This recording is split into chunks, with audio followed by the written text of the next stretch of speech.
Amém. Graça e paz, irmãos. Louvado seja Deus. Nós vamos ler, já que vocês estão de pé, Ezequiel 47.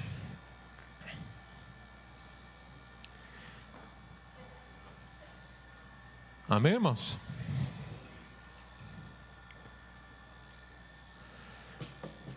O livro do profeta Ezequiel.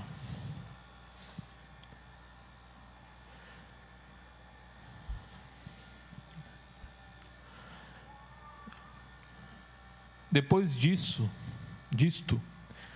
me fez voltar à porta da casa, e eis que saíam águas debaixo do umbral da casa para o oriente, porque a face da casa dava para o oriente, e as águas desciam de baixo, desde o lado direito da casa ao sul do altar. E ele me fez sair pelo caminho da porta do norte, e me fez dar a volta pelo caminho de fora, até a porta exterior, pelo caminho que dá para o oriente. Eis que corriam águas do lado direito. E saiu aquele homem para o oriente, tendo na mão um cordel de medir. E mediu 1000 côvados, e me fez passar pelas águas que me davam pelos artelhos. E mediu mais 1000 côvados, e me fez passar pelas águas que me davam pelos joelhos. E outra vez mediu 1000, e me fez passar pelas águas que me davam pelos lombos. E mediu mais 1000, e era um rio que eu não podia atravessar, porque as águas eram profundas, águas que se desviavam, se deviam passar a nado, rio pelo qual não se podia passar. Vamos orar? Senhor, nós te agradecemos pela leitura da tua palavra, te agradecemos, Senhor, por ter esta oportunidade hoje aqui, Senhor, de meditar, ó Pai, e de ouvir a tua voz falando aos nossos corações, Senhor Deus. Nós já louvamos, oramos, eu sei que já falaste aos nossos corações, mas eu peço que de uma maneira especial me use como instrumento teu aqui, Senhor Deus, não com sabedoria humana, mas com graça, com revelação do teu Espírito Santo para os nossos corações, para aquilo que precisamos ouvir de ti, Pai. É o que eu te peço em nome de Jesus, amém. Pode sentar, fique à vontade. Louvado seja o nome de Deus. É um texto bem conhecido, mas é um texto que nos traz grandes ensinamentos, né? A metáfora da água na palavra de Deus, ela é muito usada, né? Desde o começo, desde Gênesis, no capítulo 1, já havia 2 elementos lá, que quando a terra ainda era sem forma e vazia, havia um espírito que pairava sobre o quê? As águas. Já havia espírito e havia água. E quando o povo de Israel foi passar pelo Mar Vermelho, o que aconteceu lá? O vento, o ruá, em hebraico ruá, espírito é a mesma palavra, soprou e abriu as águas do Mar Vermelho. Estava lá água e estava lá espírito. E a gente podia usar outras referências aí, mas eu quero chegar logo no Novo Testamento, que fala que nós vamos ser batizados com água e com Espírito. Está lá a água e o Espírito testemunhando. A água é uma figura importante. Jesus, quando foi limpar os pés dos discípulos, falou que a palavra que ele tinha falado já tinha limpado o coração, fez uma referência da palavra com água. Então a água sempre está presente, é uma figura, um símbolo muito importante na palavra de Deus. E a água é sinônimo de vida. Os cientistas estudam os planetas, estudam o espaço, né? Hoje tem aquele James Webb lá que aprofunda no espaço mais que hiper profundo, para descobrir. E hoje, essa semana, aí, esse tempo agora, saiu uma foto com não sei quantas, 26 mil galáxias. Foi a foto que teve mais número de galáxias descobertas através disso. E eles tentam pesquisar se há água. Onde há água, há possibilidade, água líquida, há possibilidade de vida. Eles estudam os planetas aqui, as luas do nosso sistema solar, para ver se descobre se tem água. Tem um planeta que é congelado, eles acham que no fundo dele tem um oceano, uma lua, melhor dizendo, que no fundo dele pode ser que tenha vida, porque provavelmente, ou uma possibilidade de ter água líquida. Então a água simboliza vida, não só no texto bíblico, mas como na ciência secular também. Então essa figura de água é muito presente na palavra de Deus, quando, por exemplo, Jesus chega para a mulher samaritana e fala: olha, a água que eu tenho para te dar é uma água que se você beber não vai ter mais sede, pelo contrário, você vai ser uma fonte para jorrar. Ele não está falando de água, a água que ela estava ali servindo para ele, ali na fonte, no poço de Jacó, mas ele estava falando de coisas espirituais, na presença de Deus, na graça de Deus. E a palavra aqui está falando justamente sobre esse elemento, água, de uma maneira simbólica. E eu acho interessante porque o texto começa dizendo: depois disso. Na minha versão está escrito assim: depois disso. Porque às vezes a gente acha que não está fluindo a nossa vida, né? Minha vida não está fluindo, as coisas não estão indo. O povo de Israel estava nessa dificuldade. O contexto deste livro é um contexto muito difícil. É o final da época dos reis de Israel. E o que acontece no final da época dos reis de Israel? Cativeiro babilônico, o exílio. Israel estava sendo levado para a Babilônia. Não era só tomado, dominado, como na época, por exemplo, de Jesus, porque Israel já tinha voltado, os judeus já tinham voltado, e ali eles se estabeleceram, vai lá, 400, 500 anos antes de Jesus isso.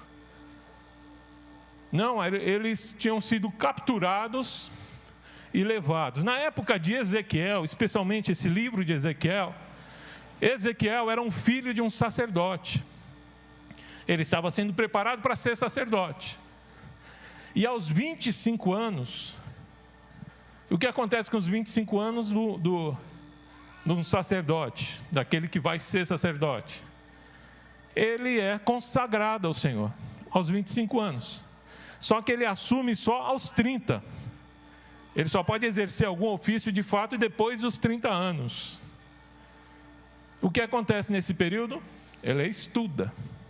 Ele estudava naquela época, né? Estudava, se preparava, porque para ser sacerdote não pode ser assim, né? De qualquer jeito. Tinha que se debruçar na lei, tinha que conhecer de veterinária, porque ele tinha que identificar se o cordeiro era perfeito ou não, se aquele cordeiro que ia ser sacrificado, aquele animal que ia ser sacrificado, se ele não tinha algum problema. Ele tinha que identificar isso, senão podia ser o quê? Algo que Deus rejeitava, podia ser uma maldição. Ele tinha que conhecer de medicina, porque ele tinha que identificar se uma pessoa tinha lepra ou não. Quem dava essa palavra era o sacerdote, não era o médico. Ele tinha que conhecer as leis, para ele poder orientar o povo, o que era certo, o que era errado. Mas justamente quando Ezequiel ia ser consagrado e entrar nesse seminário, o que acontece? A Babilônia toma Israel, parte de Israel, e leva cativo boa parte dos judeus. Dentre eles está Ezequiel. Ezequiel haviam 3 profetas mais ou menos contemporâneos, era Ezequiel, Jeremias e Daniel. Daniel era mais novão e foi levado para a corte. Ele ficou lá com os bambambam, na corte do rei da Babilônia. Jeremias ficou com o povo de Israel, porque não foi tomado tudo de uma vez, uma parte ficou ainda em Jerusalém. Ezequiel foi levado na primeira leva, e ele ficou 5 anos lá, no meio do povão. Jeremias ficou com os judeus em Jerusalém, Daniel com os ricão, e Ezequiel no meio do povão. Bem na época que ele assumiu, entrar lá no seminário. O livro de Ezequiel começa 5 anos depois disso. Exatamente quando Ezequiel seria a época dele começar a trabalhar dentro do templo, aos 30 anos. O profeta começa falando isso. E quando ele está triste, imagine um homem, foi levado ao cativeiro, ele era sacerdote, toda aquela coisa. Quando ele pensa, puxa, meu aniversário, se não tivesse acontecido nada disso, eu estava começando a exercer meu ministério lá em Jerusalém. E aí ele começa a ter essa visão. Qual que foi a visão? No comecinho lá. Ele viu, de repente, como se fosse uma tempestade. E aí, nessa tempestade, vinha umas rodas, é uma confusão, né? Se você olhar lá, é roda, é não sei o quê. E em cima da roda, 4 seres. Foi lido aqui em Apocalipse, esses 4 seres estão lá em Apocalipse também. Estão lá em Isaías também, esses 4 seres. Sempre alguém está vendo esses 4 seres. Mas a figura que ele vê, eram 4 seres que carregavam uma plataforma e alguém que era semelhante a um homem, com toda a glória. E Ezequiel reconhece que é Deus. E Ezequiel está lá no meio da Babilônia, e ele fica em dúvida, o que Deus está fazendo na Babilônia? Só para os irmãos, um detalhezinho, esses 4 seres tinham 4 rostos cada um. Eles tinham um rosto de leão, tinham um rosto de touro, tinham um rosto de homem, tinham um rosto de águia. Remetendo aos 4 evangelhos. O rosto do leão é o evangelho de Mateus, que fala de Jesus como um rei. O evangelho de Marcos trata ele como servo, é o touro. O evangelho de Lucas trata ele Jesus como homem perfeito, por isso é a face de homem. E João trata como Deus, a águia é a figura de Jesus como Deus. Então estava simbolizado ali. Ezequiel reconheceu que era Deus que estava ali. E ele ficou perguntando o que Deus está fazendo aqui na Babilônia. Para ele, Deus tinha que estar em Jerusalém, em cima da arca. Ele não estava entendendo direito. Aí Deus começa a explicar para ele o que estava acontecendo. Ele é levado num tour virtual. Como é que chama aquilo lá que a gente entra? Que usa óculos e...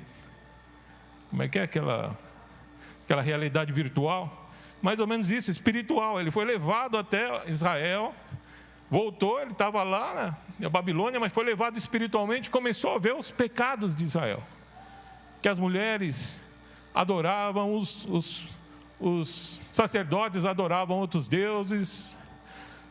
Israel se aliava a inimigos de Deus, inimigos dele. Servia lá a Tiro, a Sidom, o Egito. E aí ele entendeu que os pecados de Israel estavam afastando a presença de Deus. Mas Deus somente não queria mostrar isso para ele. Ele queria mostrar para ele, para Ezequiel, que Deus não era só o Deus de Israel, mas era o Deus de todo mundo.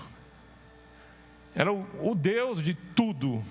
Não somente era aquele Deus que ficaria em cima da arca, mas era o Deus que estava em todos os lugares. E a mensagem que chega para Ezequiel é o quê?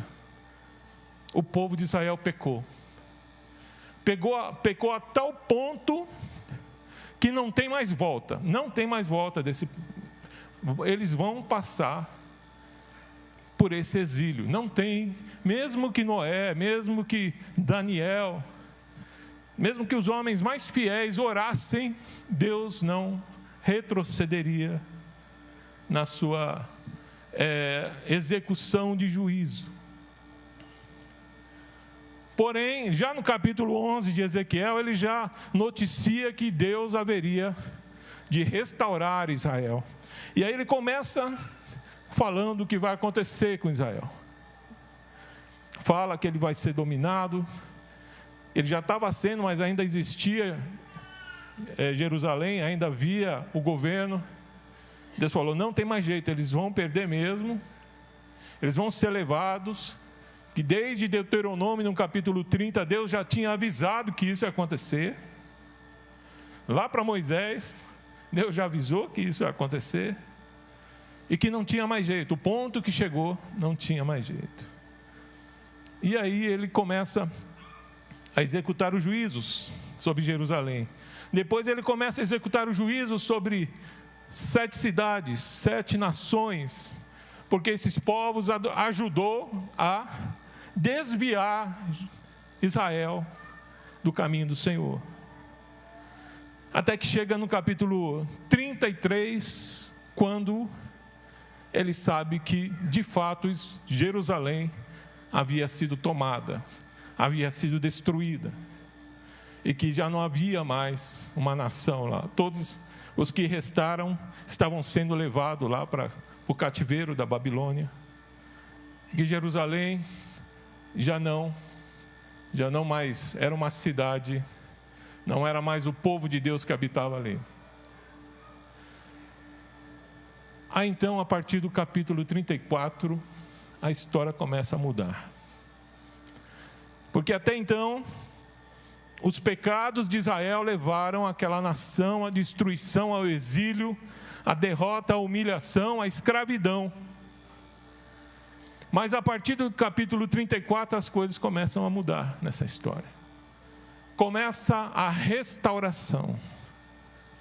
E a palavra fala de um rei, de um Messias, que viria e restauraria Israel. E esse Messias está apontando diretamente para Jesus.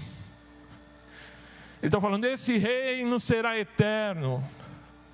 Ele restaurará todas as coisas.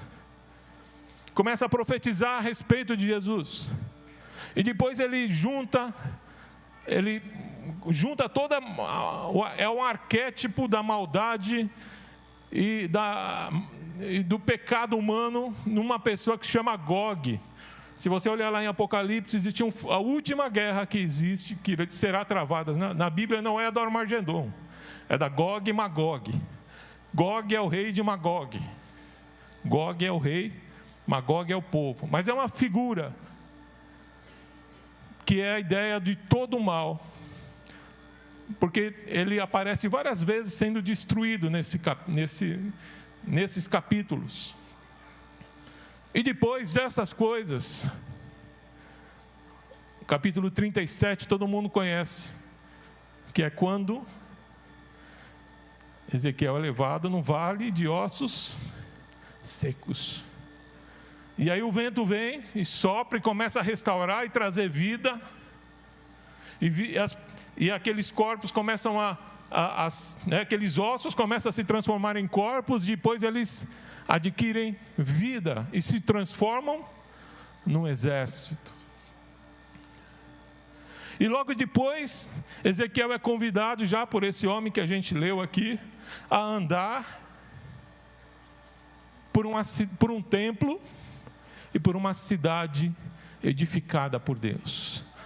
E Deus restaura e constrói um templo que jamais ninguém viu, com uma glória excelsa, uma glória celestial. um templo maravilhoso, ele é conduzido lá, entra, vê as coisas, descreve tudo. E quando ele sai e olha aquilo lá, o que ele vê lá de longe? Aquela carruagem celestial com roda, com 4 seres viventes, e a presença de Deus voltando. E somente depois que a presença de Deus volta, é que as coisas começam a fluir. Aí a gente chega nesse capítulo. Porque o capítulo 47, você vai olhar, é o penúltimo capítulo de toda essa história. A gente está no finalzinho dessa história. Por isso que chega, depois de tudo isso, o capítulo já começa dizendo, ó, depois de todo o pecado, depois de toda a redenção, aí sim, ele começa a falar, olha, começa a fluir um rio aqui. Às vezes a gente não entende porque as coisas não estão fluindo na nossa vida. É porque a gente precisa ser restaurado. Talvez tenha muita coisa que aconteceu tanta coisa ruim, como aconteceu com o povo de Israel. Mas Deus, mesmo no meio dessa confusão que você possa estar vivendo, ou falta de perspectiva, sempre há uma palavra de redenção para mim e para a sua vida. Lá no capítulo 11, antes de começar toda essa trajetória que eu falei para você, Deus falou, eu vou executar meu juízo, mas eu tenho uma palavra de redenção. Eu vou trocar o coração desses homens, que são corações de pedra, insensíveis, duros, e vou colocar um coração de carne, um coração sensível a meu toque. Isso só vai acontecer lá com a chegada do rei messiânico. Ele é que transforma os corações. É Jesus que transforma o meu e o seu coração. É Ele que é capaz de nos restaurar a vida. É Ele que é capaz de restaurar tudo aquilo que o inimigo tenta roubar e destruir na nossa vida. E quando a gente chega no texto, depois disso tudo, né? Porque a caminhada aí foi longe. Aparece um homem. Quer dizer, esse homem já estava aparecendo lá, porque ele era o guia de tudo isso.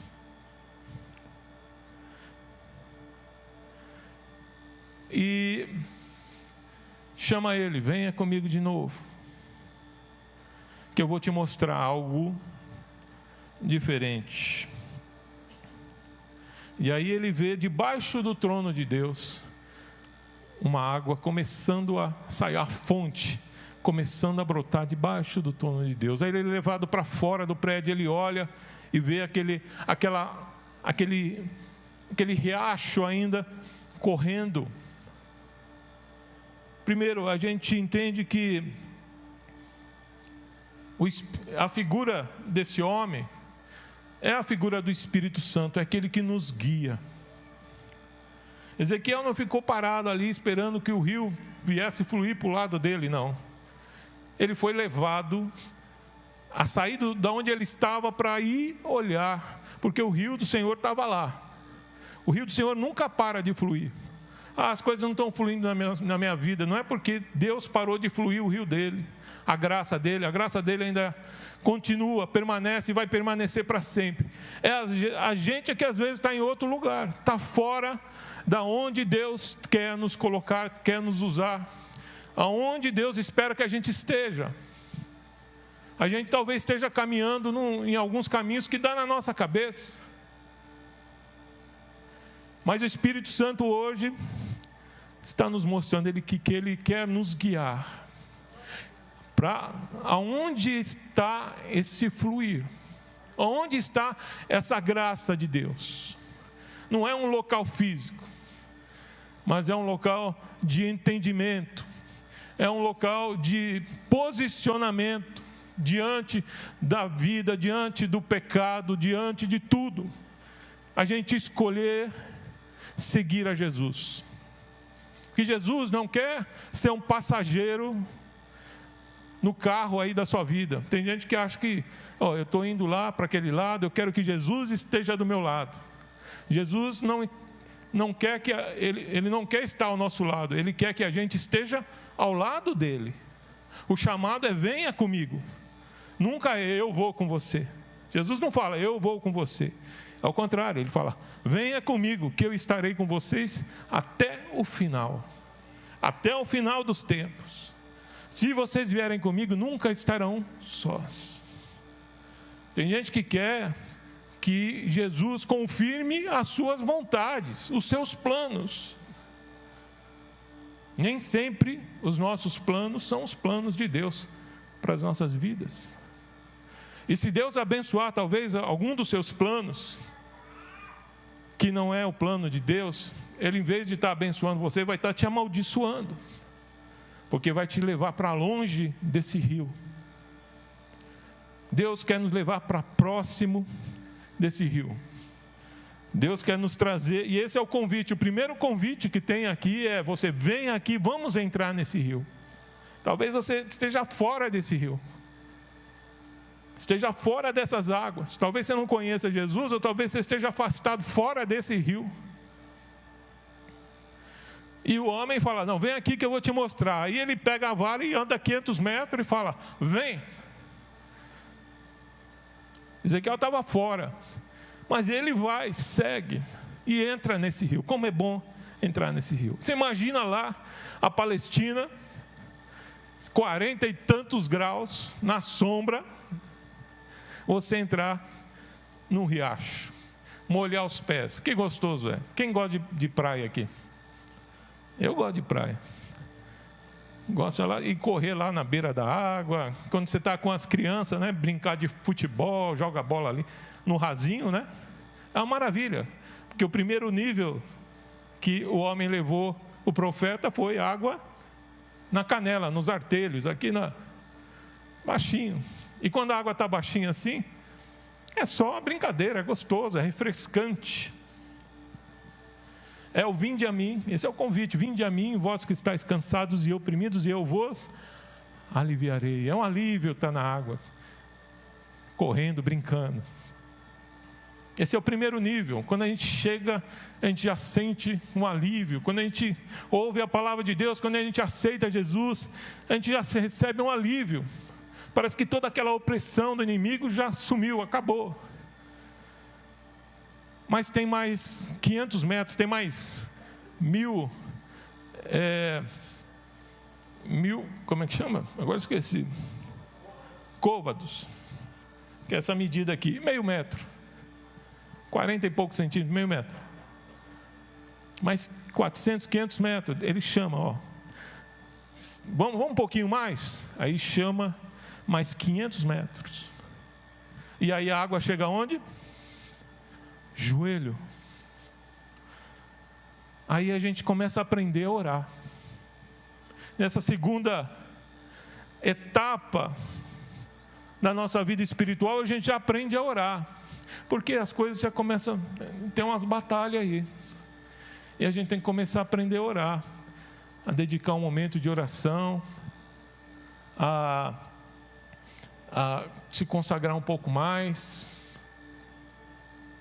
Começa algumas coisas a acontecer, a gente precisa estar mais ligado em Deus. Mas o homem ainda não parou por aí, o Espírito Santo não parou por aí, chegou para Ezequiel: vem aqui mais uma vez, 500 metros.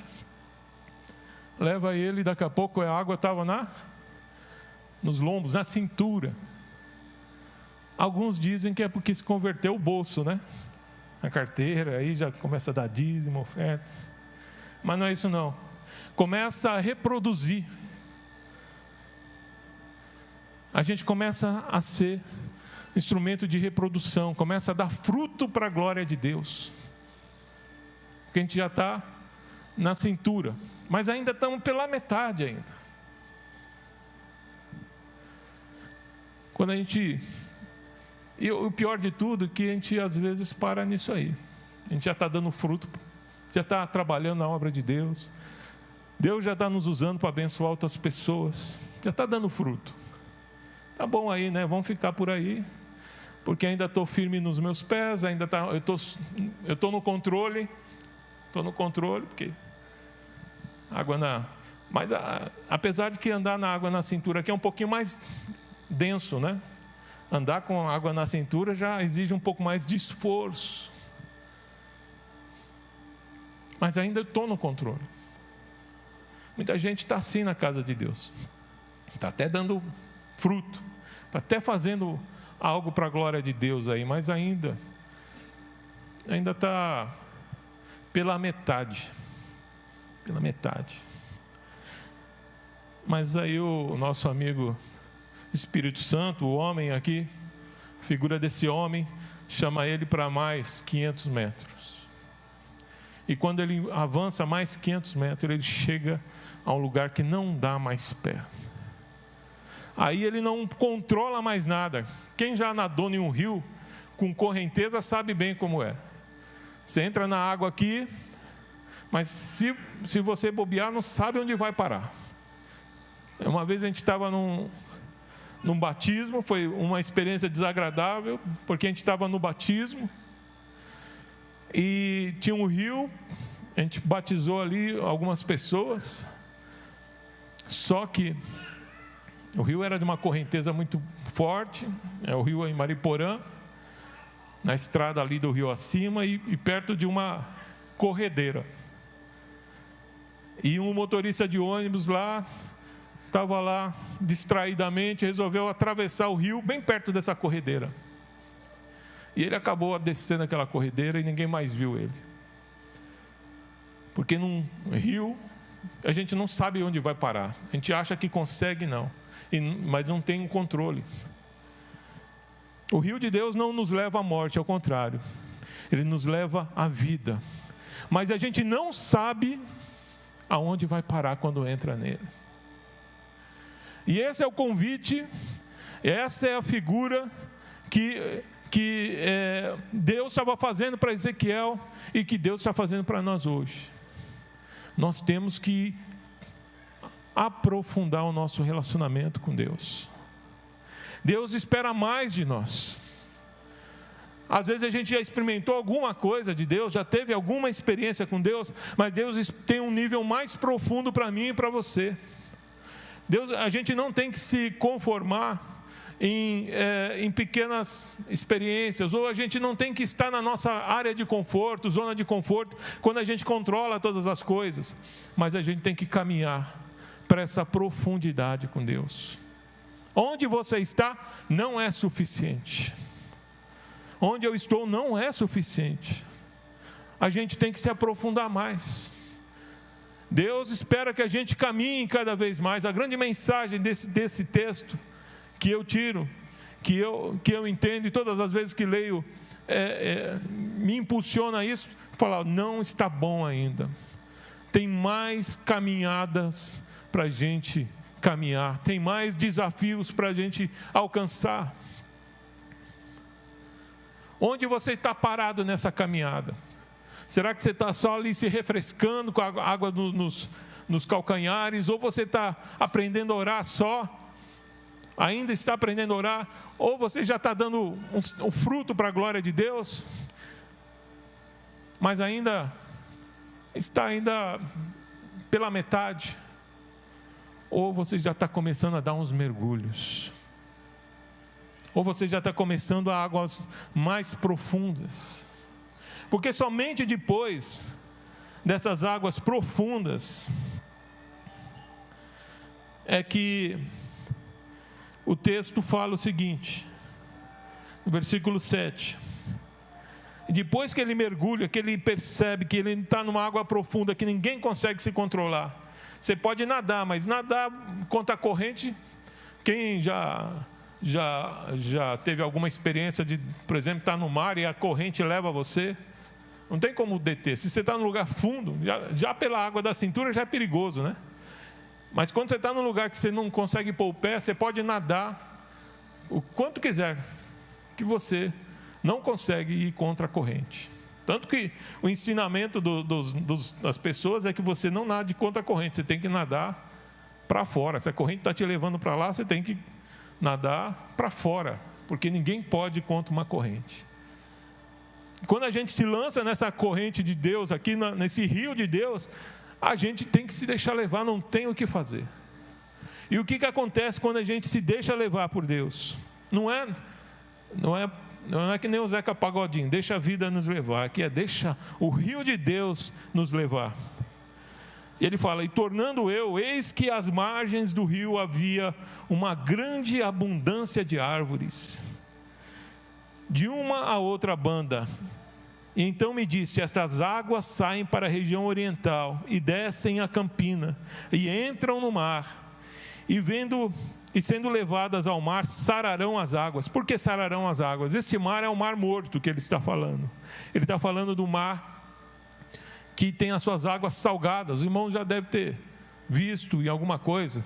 E é interessante que o Rio Jordão, ele nasce lá no Monte Hebron, que tem cerca de 2.800 metros de altitude, é relativamente alto.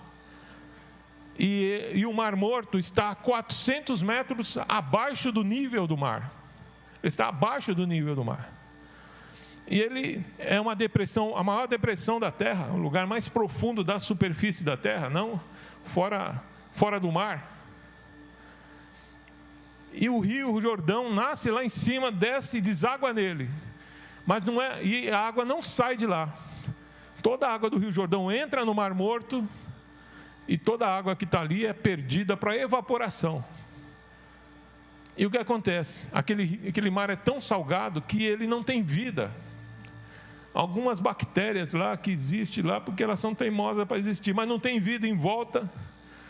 Agora, alguns dizem que o mar está baixando tanto que algumas fontes estão jorrando para dentro dele, algumas partes dele, hoje em dia, está aparecendo algumas fontes mais saudáveis. Alguns dizem que até essa profecia de Ezequiel.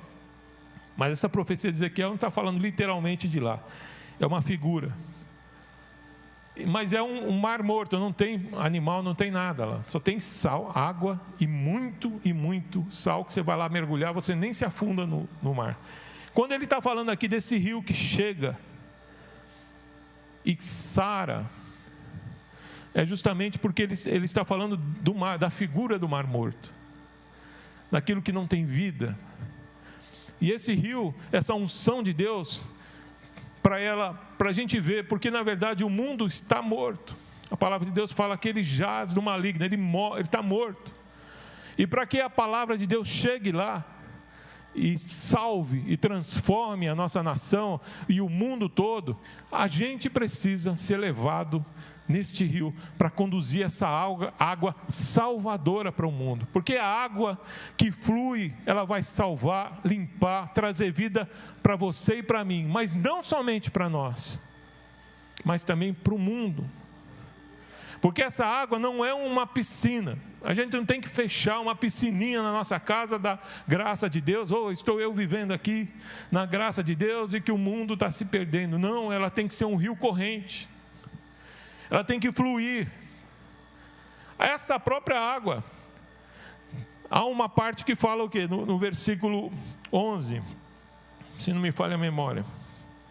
Versículo 11. Mas os charcos e os pântanos não ficarão saneados. Ele está falando o seguinte: o que é os charcos e os pântanos? São onde as águas estão paradas. Essa unção, essa graça, ela não tem que ficar parada na gente. Eu recebi, vou voltar para casa todo alegre, e glória a Deus, Deus me abençoou, Deus abençoou a minha família, amém. Não, aquilo que você recebeu, você tem que transmitir, porque tem que fluir. Não pode ficar parado aí. A gente não é um mar morto, não. A gente não tem que ficar recebendo só. A gente tem que fluir. Porque se a gente ficar só recebendo, a gente morre. A graça que Deus derramou lá na cruz, desde a cruz, revelada lá na cruz do Calvário, ela não foi feita para acabar e morrer com a gente, não. Ela foi feita para salvar a humanidade, salvar gerações. Muitos homens e mulheres de Deus deram a vida para que a palavra de Deus chegasse até nós. E nós temos que dar continuidade a isso. Essa água tem que fluir, esse rio tem que fluir através da minha e da sua vida.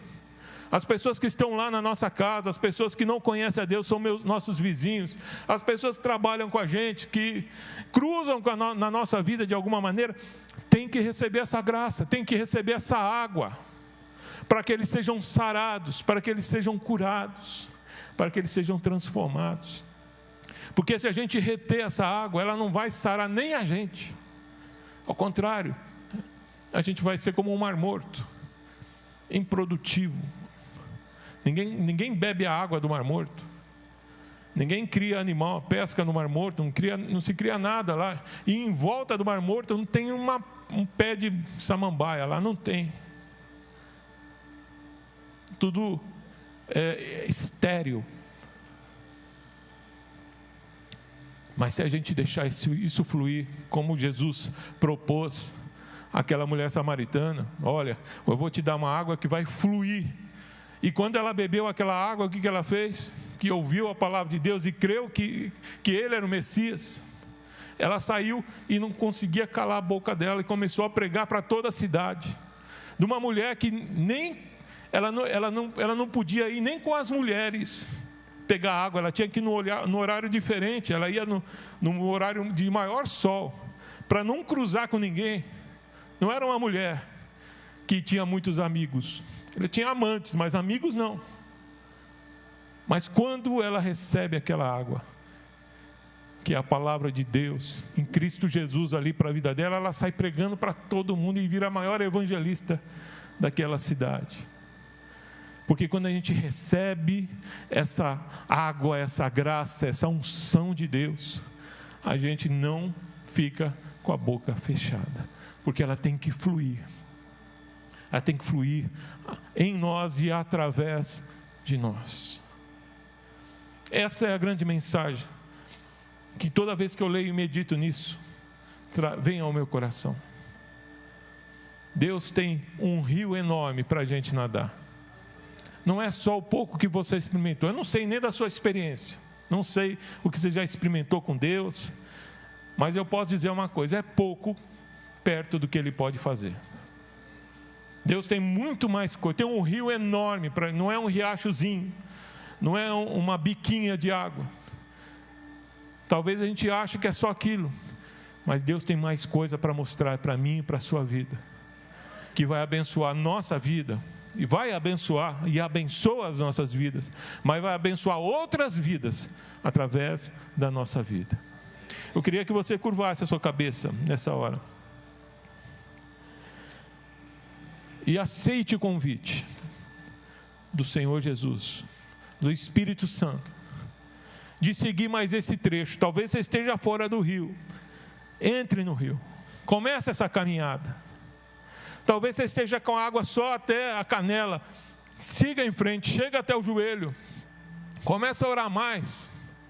Talvez chegou no seu joelho, segue um pouquinho mais, porque Deus quer te usar para dar fruto para o reino de Deus.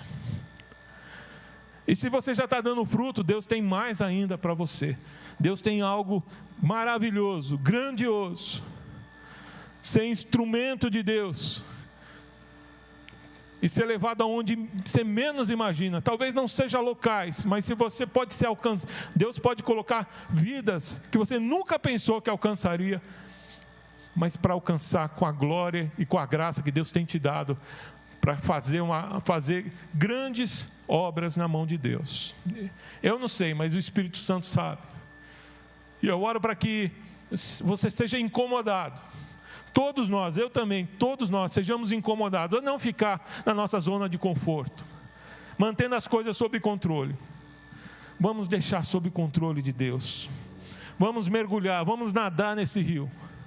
Porque é através desse fluir que Deus vai sarar, Deus vai libertar, Deus vai transformar a vida, não somente a nossa vida, mas a todas as pessoas que cruzarem o nosso caminho.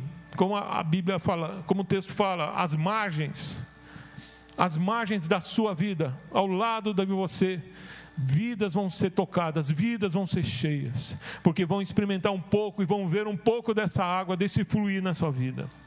Senhor Deus, essa é a palavra que o Senhor nos dá, Senhor Deus, que o Senhor fala aos nossos corações. Deus nos chama, Senhor, hoje, de uma maneira especial, a caminharmos mais uma etapa, aprofundarmos um pouco mais nosso relacionamento contigo, Senhor, conhecendo um pouco mais, ó Pai, praticando um pouco mais, Deus, orando um pouco mais, ó Pai, humilhando o nosso ego um pouco mais, Senhor, deixando, ó Pai, as nossas vontades um pouco mais para obedecer a Tua vontade, porque a Tua vontade é sempre boa, é agradável, é perfeita, Senhor. Que a gente aprenda a seguir esse caminho, que a gente aprenda, Senhor Deus, ó Pai, se sujeitar à Tua vontade, Senhor Deus, a mergulhar, a experimentar um pouco mais. Tira, ó Pai, a gente da nossa zona de conforto, Senhor. Que a gente não tenha medo de passar vergonha, que a gente não tenha medo, Senhor Deus, de não dar certo, mas a gente tenha fé, que Tu estás no controle de todas as coisas. Ezequiel estava achando que tudo estava perdido, ele estava lá no exílio, ele estava lá pensando, poxa, eu poderia estar fazendo isso e aquilo, mas Deus mostra para ele a presença dEle, e fala que mesmo depois de toda a luta, há uma redenção, há uma transformação, há uma mudança de coração, e há um fluir de Deus na vida daqueles que se permanecem fiel, daqueles que desejam Te buscar, Senhor. Senhor, nós Te pedimos, Senhor Deus, fala cada vez mais aos nossos corações, renova, Senhor Deus, a nossa fé. Ó Pai, tira de nós, Senhor Deus, todo o desânimo,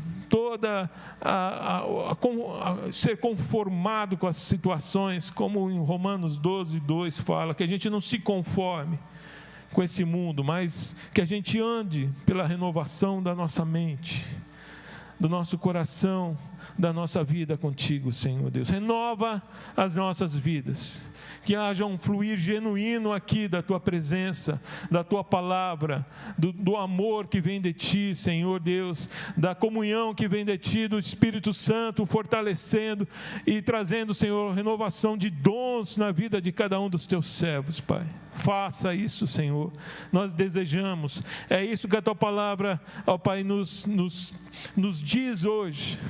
Ó Pai, eu creio que é uma palavra profética para as nossas vidas, Pai, em nome de Jesus, amém.